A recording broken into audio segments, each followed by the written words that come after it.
we fell out with trading standards, and now we are completely funded by the Treasury, and we're under the jurisdiction of the Financial Conduct Authority. There will be a test, by the way, at the end, so do pay attention. That's a joke. So the FCA, everybody heard of the FCA, Financial Conduct Authority? Yeah, well, you should do, absolutely. So in a nutshell, the team is about 65 staff, literally based all over England. I'm home based in Nottingham. My patch is the East Midlands.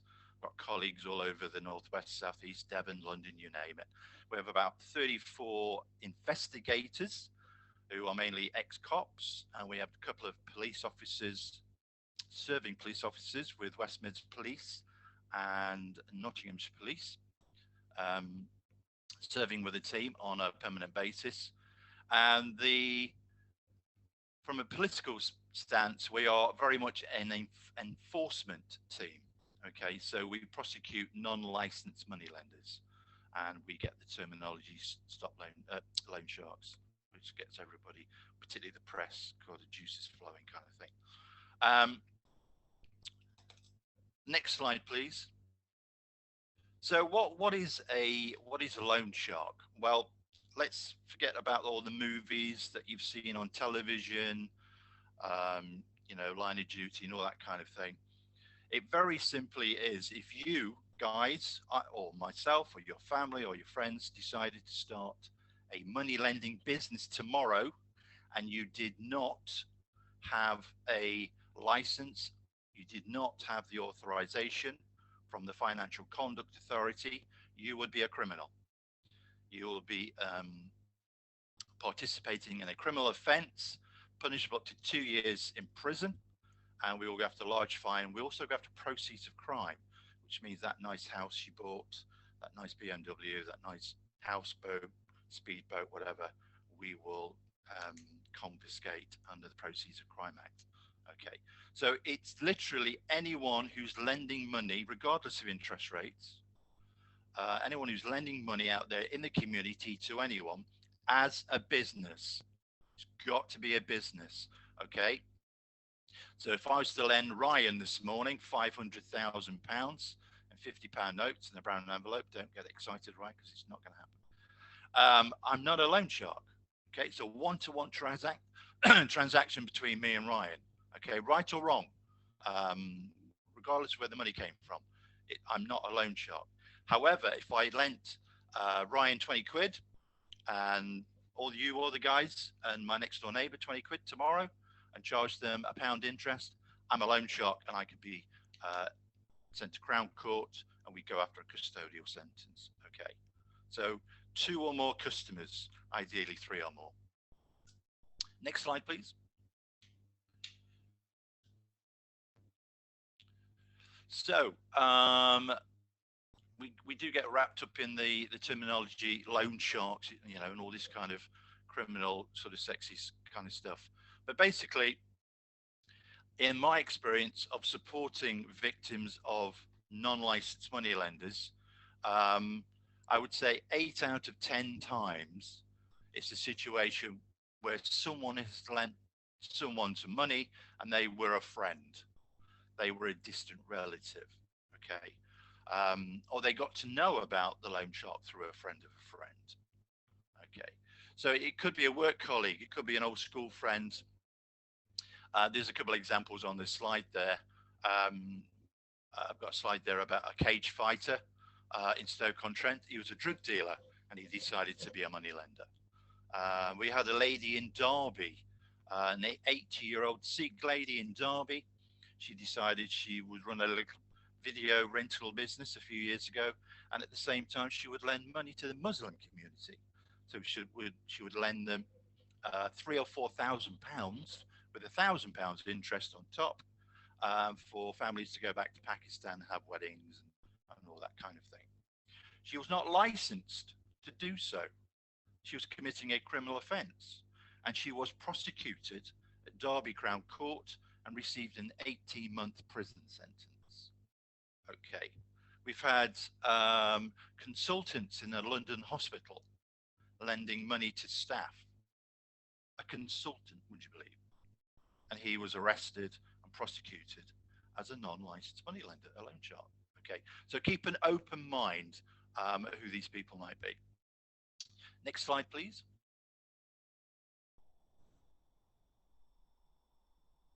Yeah, next slide. Here we go.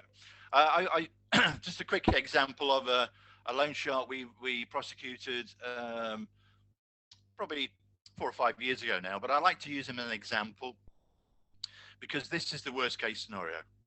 This is when these guys really are at the low of the low. Like I said before, this guy was Caruso. He was a cage fighter, professional cage fighter.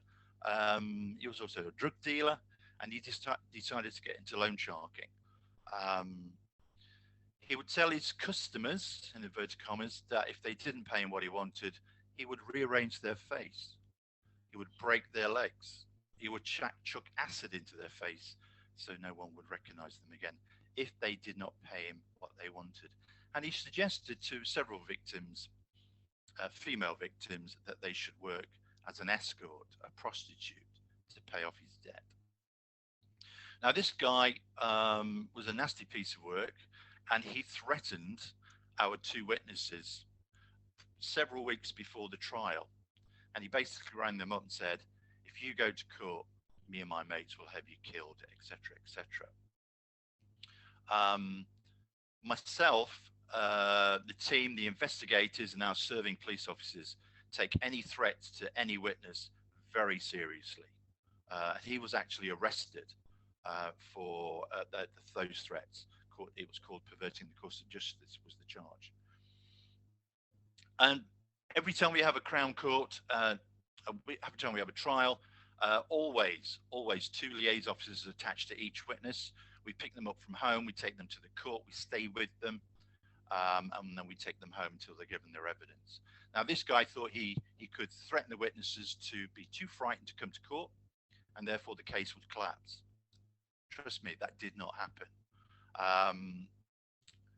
So after I think it was 3 days into the trial, up until that point, he came in a nice, very expensive suit.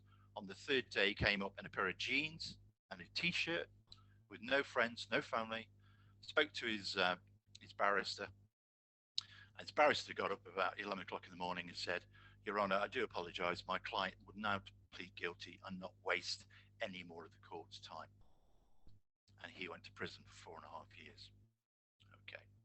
So next slide, please. One of the things that we must have to prosecute loan sharks, because remember, these guys, they don't have contracts. This is not the Financial Conduct Authority. You know, this is not the consumer credit protocol that you and I would go through from purchasing a motor car through hire purchase. There would be full documentation, there'd be statements. There's none of that with a non-licensed moneylender. Okay, so the evidence is very, very minimal. It's very thin. One of the key pieces of evidence we do need, however, is for our victim to talk to an investigating officer and give a witness statement. That is really important, because the court then will take on board the statement. Obviously, if there's a trial. Incidentally, there's not been a trial. I can't remember a trial for the last 3 or 4 years, because simply when we arrest these people, we charge them. We have a witness statement. They usually hold their hands up and they plead guilty. So there's no trial and no witnesses need to go to court. So what are the implications of giving a witness statement? Just a question to everybody, really. If I was an investigator and you were a victim, and I said, we'd like to help you, Ryan. Sorry, I can't see everybody else's name on the screen. Would you like to help us give some information? Would you allow me to take your statement? What do you think the first answer of most victims is? And why? Answers on the postcard? Come on, guys. Why? What would be your reaction? Brian. I think most people would probably fear that intimidation to start with. I think most people are probably quite reluctant in that way. Yeah, absolutely. Yeah. You think if I give Steve and his team, an investigator, a statement, immediately 3 days later, the loan shark will know, it will come around to my house, he'll burn it down and kill my family and all this nonsense. And it is nonsense. Okay. Nobody during 2004, since this project started, nobody who's given a witness statement has ever come to any physical harm. As my grandmother used to say, most loan sharks are all mouth and no trousers. Okay, that's really important. But looking on the bright side, you give a witness statement, there's a risk assessment. What does a risk assessment mean? Well, it means if you need police protection, it will be organised. If you need an alarm system in your house, if you need neighbourhood policing officers to keep an eye on you, do you need to be relocated? In very, very rare circumstances, we've decided for safety reasons, we've actually moved the victim and their family 100 miles out of the county in a temporary accommodation until we've sorted out charges and warrants and things like that. There could be bail conditions. Remember, we've arrested the loan shark because of the witness statement. There could be a bail condition that says, whatever you do, you cannot contact any of your customers or you cannot go into a certain area. There's special measures at court. In a few cases, a loan shark actually raped several victims. In some cases, a loan shark actually made over 800 female victims in the Northwest. He turned them basically into prostitutes. These are the worst case scenarios. And remember, there's legislation on intimidation. There's law, there's English law that says you cannot threaten someone who's given a witness statement to the police. You can't do it. It's a crime and you will be charged and arrested for it. And that legislation, that law, protects those witnesses infinitum. The trial could have been 10 years ago. It does not matter. That protection is there. And obviously there's ongoing support from myself and my team for as long as needed. Now, if you're a victim and you point blank refuse to give a statement, there's no risk assessment. There's no police protection. There's no relocating you out of the county. There are no alarm systems. There's no legislation. You do not exist in law as a victim. And often, we would not be in a position for you to advise you to stop paying the loan shark. So you could be left in the same situation. Okay, moving on. Next slide, please. So just a few myths. Obviously, the one I've discussed, if you grass a loan shark up, they will have you killed. As I've said before, 0 witnesses have ever been harmed. Myth number 2, well, Steve, you've locked the guy up, he's in prison, but he's still going to be collecting the money, isn't he, for the loans? No, he's not. Because he's been arrested, or any kind of loan book he may have secretly would have been found on a warrant, on a search, and kept for the next five years, I think it is, and then destroyed. And also, by the way, when you go to prison, you lose all your mates, trust me. The other one is promises, if you report me, nothing will be done. Well, if you report a loan shark to the illegal money lending team, mouse not working today, and we get the evidence to get to Crown Court, we have a 100% conviction rate. Okay. So, next slide, please. So we can have mics on. I told you there'd be a test. So what do we remember? All right. Secret of presentation is, I'm going to tell you what I'm going to tell you. Then I tell you. And then I ask you, what have I told you? Just a little top tip there. So, what do you need to run a legal money lending business, apart from a big wad of money? Legal money lending business. You need to be licensed by the FCA. Correct. Well done. By the way, I forgot to mention, The only people who prosecute for non-licensed money lending is the illegal money lending team. It is not the police. So please do not report it to the police, because it's not what they do. So, bit of a heads up for the next question, really. Who prosecutes for this crime? It always catches everybody out. I don't know why. So who prosecutes? I've just told you the answer. Who prosecutes for this crime? Come on, guys. Say it. The illegal money lending team. Yes, well done. What are the three main flags to indicate a loan shark loan? Can anybody remember? Always in cash,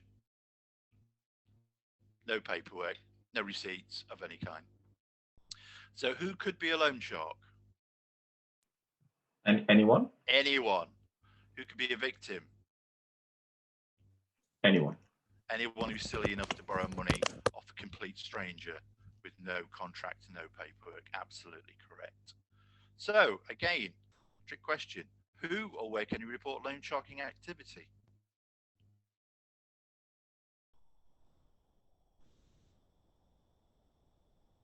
Go on. To the illegal money lending team. That'll do. Yeah. That'll do. That's the best example.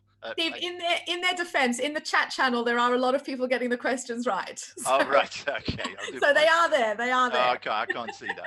No, that's okay. Apologies. But they are listening. See, they are listening. 100%. 100%. Yeah. Hopefully. So you can report several ways to the illegal money lending team. Personally, for you guys personally, I'd like you to contact me through email or my mobile. You can advise colleagues, other colleagues and victims, other partners, to look at the Stop Loan Sharks website, .co.uk. There's a live chat on there, so you can actually talk to have a live conversation with an officer between 9 to 5, Monday to Friday.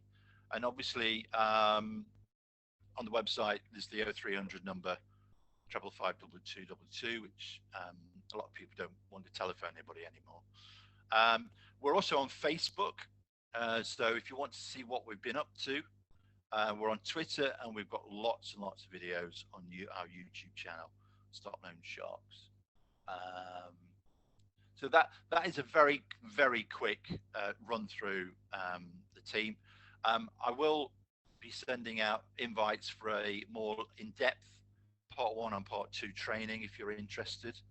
Part 2 training tends to look at safeguarding issues, data protection, that kind of thing. But I don't want to do that on an initial basis, because the concept of non-licensed money lending is really important to get across. Okay, so I'm open to questions. That's fabulous, Steve. Thank you so much. And just for anybody that didn't see in the chat, we will be posting in the summary of the session, as well as, you know, all of the signposting. We'll be putting all of Steve's detail down, all of the websites, all of the YouTube, all of the links will all be there. So if you didn't manage to screen grab it, it'll all be in the follow-up anyway. So does anybody have any questions? We've got a few that have been pre-submitted, but if anybody's got any questions, if you want to so if, I'll read the ones out in the chat if you don't want to say them out loud. So have you seen students fall victims to loan sharks? Yeah, very much so. Colleagues all around the country. As I said, I cover the East Midlands. Obviously, what's prompted a lot of communication between university is the shark video, because that is based on a story of a student. Generic student and generic story of a student borrowing £250 from a loan shark and getting into all sorts of trouble. Yeah, there's a lot of work being done at young people, particularly students. Yeah, well, they do tend to go after the more vulnerable and kind of desperate, right? Yeah. And students, sometimes it is the easiest way of getting money is through some of these.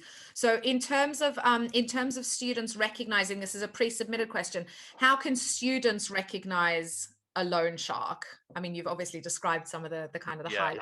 I mean, the key thing for me is if some individual some friend of a friend who really doesn't know you is prepared to lend you a few hundred to several £100s as a favor and does not want anything written down in a contract, run a mile.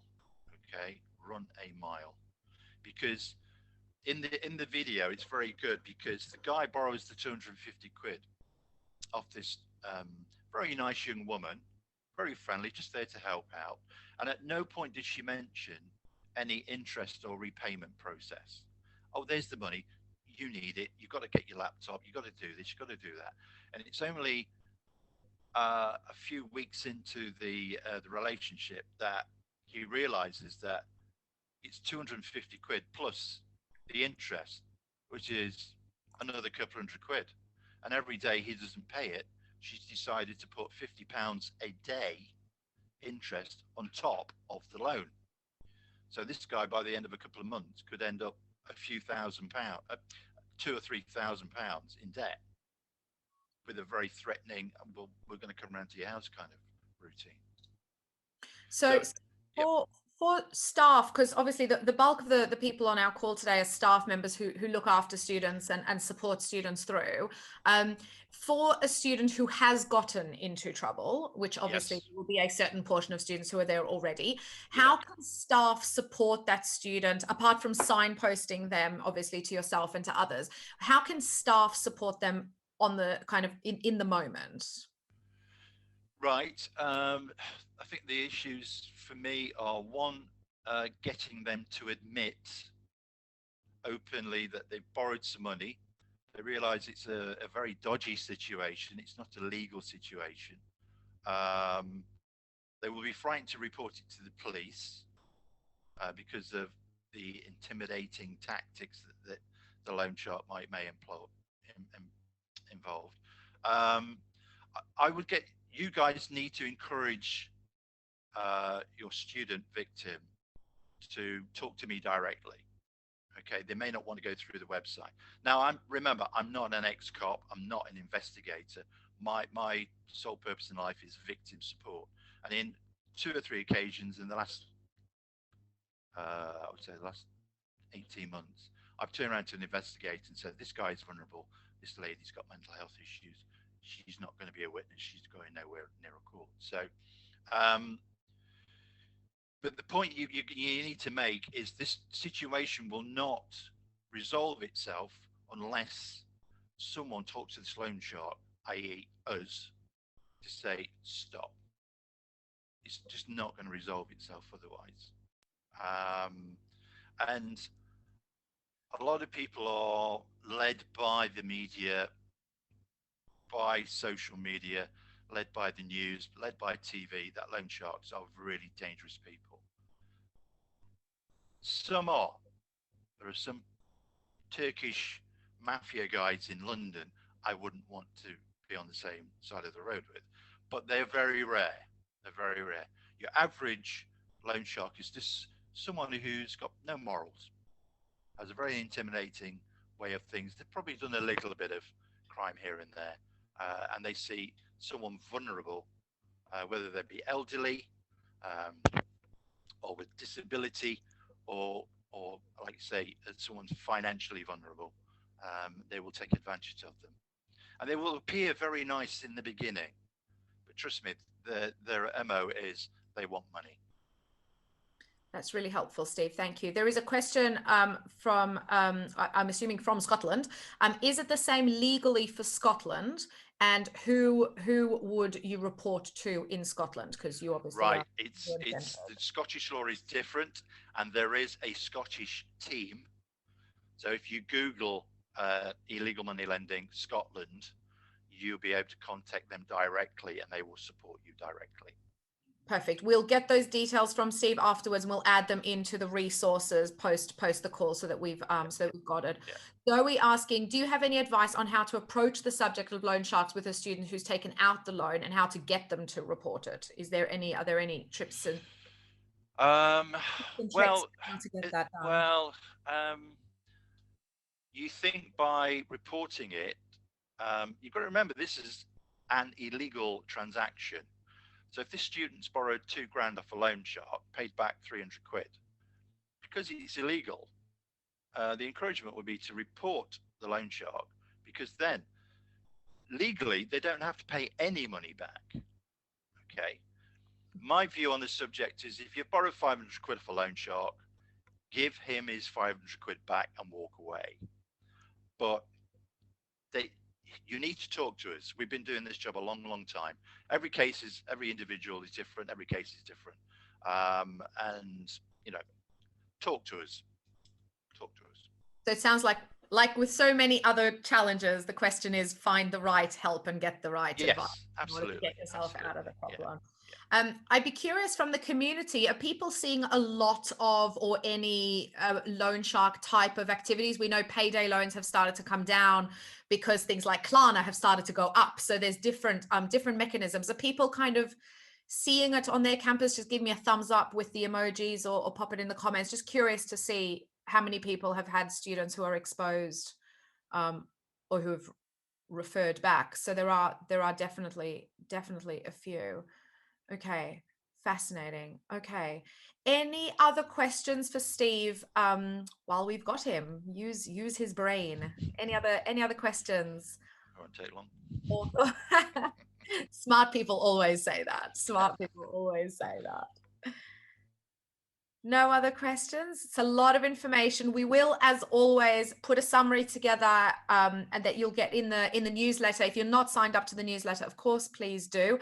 Steve, so as a final thing, we do like to do a little snippet specifically for students that we then put out on our social, and we'll, of course, sort of signpost accordingly. So 3 top tips for students if they're thinking about taking money from a loan shark. What are the top 3 tips for them? Don't trust a friend of a friend when it comes to borrowing money. If that person who's lending you the money isn't, if you can't Google them, if they're not a financial institution offering a contract, run a mile. Okay. And ring up mum and dad. Go to the bank of mum and dad. Do not go back. Don't go to the bank of my best friend's friend. It's going to get you into a lot of trouble. So yeah, bring mum and dad. Great advice. And there is a last question. How long does an investigation usually take? That's a bit of a cherry. How long's a piece of string? Yeah. I know one investigation took 5 years. Wow. Okay. It's not. What happens quickly is my contact with the victim. What happens quickly is we take a statement. Okay, that's what happens quickly, and hopefully by that point, we can get a warrant to arrest the loan shark, and they stop demanding money. So that's really what the solution the student wants. What takes the time is getting all the evidence together. I mean, with COVID now, if you want a court date, goodness knows when you're going to get a court date. It won't be this year, and it won't be probably till the middle or the back end of next year. So that takes the time. But the initial contact, the initial support is very immediate. Terrific. So top tips are don't go there, get money rather from parents, guardians, and of course student services are always there and do a remarkably good job. And if you do get in trouble, say that you think that you're in trouble and seek help from Steve, whose mobile number is apparently available to everybody, and to student support who can reach out. Is that at a top level? Absolutely, yeah. Fantastic. We will put all of Steve's details in. As you can see, he's very keen to speak to anybody who wants to speak to him. So we will signpost all of the details. I thank you very much. If we could, in the usual cheesy fashion, for those of you who don't know me, give Steve a bit of a jazz handy. Thank you so much for your huge amount of value. Thank you so much. We are next week talking about crypto. I am popping the sign up over here for anybody that doesn't have it. This session, along with all of the other sessions, is CPD. We've managed to get CPD points attached to this. So as long as you come to 4 out of the 6 sessions, you will get the CPD points, as well as a very lovely certificate, which our designer is throwing together for everybody for the end. So we hope that you will join us next week for crypto. If not, we've got sessions every fortnight, pretty much until the middle of the summer. Steve, again, thank you so much. Keep doing the incredible work, and I'm sure thankless a lot of the time work that you do, but it is really important to be protecting people who do find themselves in this position. And I thank you on behalf of the community. Lots of thank yous coming through on the chat channel. And Ryan, who's been picked on, said thank you and really helpful, which is always nice. Don't worry, Ryan, the money's in the... Ryan. You're a star. Everybody enjoy the sunshine, keep well and keep safe. If you need anything, as always, we are always here. And Steve, thank you so much again for your deep insights into an unfortunately not spoken about enough danger for students. Thank you all so much. Have a great rest of the day and a great week, and we'll speak to you all soon. Okay, take care, everyone.